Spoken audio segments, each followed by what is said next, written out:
वादा किया था, वो सारे वादे हवा हवाई हो गए इनके। और मैं समझता हूं कि जो केंद्र की वित्त मंत्री हैं वो तो किस तरह की बयान दे रहे हैं वो बड़े ही हास्यास्पद है, मैं उसमें नहीं जाना चाहूंगा। लेकिन हमारी कांग्रेस की सरकार ने और मुख्यमंत्री अशोक गहलोत ने इस बात को समझा कि हमारी ड्यूटी है कि लोग महंगाई से तड़प रहे हैं, 2 वक्त का उनको खाना नहीं मिल रहा है, उनको हम कैसे राहत प्रदान करें। तो पहले भी जो अच्छी योजनाएं दी उसके 14,000 करोड़ का किसानों का कर्जा माफ किया, स्कूलें खोली, कॉलेजें खोली, गरीब का बच्चा इंग्लिश मीडियम में कैसे पढ़ सके वो सब काम किया। और अब की बार तो कमाल कर दिया जब 14,000 करोड़ का पैकेज उन्होंने दिया और 500 रुपये में उज्ज्वला योजना वालों को सिलेंडर देने का काम किया। किसान के लिए 2 दुधारू जो पशु हैं उनका 40-40 हज़ार का बीमा फ्री में करने की बात किया। जो लंपी में गाय मर गई उसको 40,000 रुपये दे रहे हैं। 2,000 यूनिट कृषि कनेक्शन के जो उपभोग है वो फ्री आएगा। 100 यूनिट आम उपभोक्ता को जो है बिजली का फ्री देने का काम किया है। और जो फूड पैकेट है उनको भी देने का, गरीब को और ज़्यादा मिर्च मसाला तेल धनिया लूण जो भी है वो सब कैसे मिले और वो अपना खुशी खुशी से रह सके। 25 लाख का दुर्घटना बीमा, 10 लाख का और 25 लाख का इलाज फ्री। तो ये सब चीज़ें जो हैं वो कर रहे हैं। इसलिए जनता में ये है कि यार कांग्रेस सरकार तो इतना कर रही है और उधर बीजेपी और आरएसएस जो है वो भाई को भाई से लड़ाने का काम करती है, केवल चुनाव पे फोकस करते हैं। इसके अलावा आज भी आप देखिए 6-7 महीने बाद में चुनाव हैं, हम सरकार की तरफ से कैंप लगा करके लोगों को राहत प्रदान कर रहे हैं। और मोदी जी, अमित शाह और बीजेपी के लोग जो है वो आके केवल चुनावी भाषण देते हैं। ईआरसीबी बहुत बड़ा मुद्दा था, 2 बार प्रधानमंत्री जी ने घोषणा की, 4 बार फिर आ गए, आज तक किसी ने बात नहीं की। जल संसाधन मंत्री ने कभी इस तरीके की बात नहीं की। तो इनके पास देने के लिए कुछ नहीं है, केवल बातें करते हैं और बातों से किसी का पेट नहीं भरता। जब तक उसके पेट में निवाला नहीं जाएगा रोटी का तब तक उसका पेट नहीं भरेगा। राजेंद्र राठौड़ ने जिस तरह आप पर पर्सनल अटैक किया, फिर आपने करारा जवाब दिया, इस तरह की पॉलिटिक्स आप कैसे देखते हैं? वो मुद्दों की बात। राजेंद्र जी राठौड़ किसान विरोधी व्यक्ति हैं।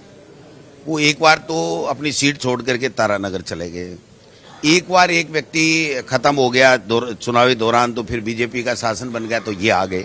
अब की बार उनका चुनाव बड़ा कठिन है और इसलिए वो केवल और केवल किसान के बेटे और बेटियों पे जो टिप्पणियां करते हैं जो शर्मनाक भी है। और मैं समझता हूं कि इतने 7 बार जीते हुए विधायक को इस तरीके से व्यक्तिगत टिप्पणियां नहीं करनी चाहिए।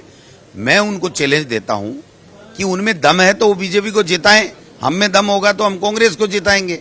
और कांग्रेस की नीति की बात आलोचना कर सकते हैं, वो अपनी पार्टी की नीतियों की बात कर सकते हैं, लेकिन उनको पार्टी की नीति से कोई लेना देना नहीं है। उनको तो मैं बड़ा और मेरे अलावा कोई नहीं। जबकि बुढ़ापे में तान लगी है, 8 महीने के लिए उनको जो है वो बनाया गया है नेता प्रतिपक्ष, तो उनको अपनी अच्छी भूमिका निभानी चाहिए, उनको अपनी पार्टी को मजबूत करना चाहिए। ओबीसी के लोगों का अपमान करके और वो क्या हासिल करना चाहते हैं मेरे समझ के बाहर की बात है। जोशी के बारे में क्या सर अध्यक्ष बनाया है, काफी युवा अध्यक्ष है कि उनके जन आक्रोश प्रोग्राम भी ओम बिरला जी का प्रोडक्ट है, कोई उनका जनाधार नहीं है। अब सीपी जोशी जी जहां भी जा रहे हैं 100, 200, 250 आदमी जन आक्रोश घेराव में शामिल होते हैं। फिर वो लोग आग्रह करते हैं प्रशासन से कि हमारे थोड़ी पानी की फुहारें चला दो तो हमारी इज्जत रह जाए। तो उनका कोई ऐसा कोई विजन भी नहीं है, बीजेपी में उनका कोई बहुत बड़ा योगदान भी नहीं है। अब वो अपने समीकरणों से बन के आए, अच्छी बात है, किसी न किसी को तो बनाना था।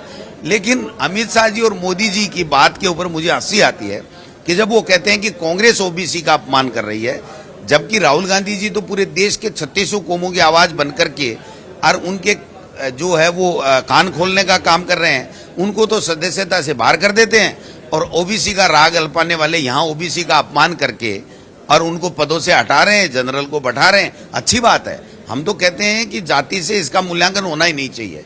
जो व्यक्ति अच्छा काम कर रहा है वो किसी का है, लेकिन इनको फिर वो इस तरीके की बातें नहीं करनी चाहिए कि राहुल गांधी जी ने ओबीसी का अपमान कर दिया। राहुल गांधी जी ने क्यों कैसे कर दिया ओबीसी का अपमान? तो उनके सूट करता है तब तो ओबीसी ठीक है, उनके सूट नहीं करता है तो ओबीसी को पीछे पटक दो।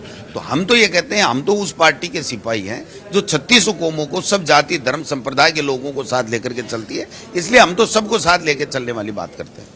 ये थे गोविंद सिंह डोटासरा जी, जिन्होंने भाजपा और नेता प्रतिपक्ष और अध्यक्ष सीपी जोशी पर करारा हमला बोला कि भाजपा जाति और धर्म की सियासत करती है, लेकिन कांग्रेस 36 कौमों को साथ लेकर चल रही है और महंगाई राहत कैंप से लोगों को राहत मिलेगी। और इनका कहना है कि पब्लिक महंगाई से काफी त्रस्त है, बड़ा मुद्दा है, लेकिन उस पर कोई बात नहीं कर रहा। हमारी सरकार लोगों को कैंपों के जरिए रिलीफ देने की कोशिश कर रही है। कैमरा पर्सन भूपेंद्र के साथ दिनेश डांगी, सच बेधड़क, बीकानेर।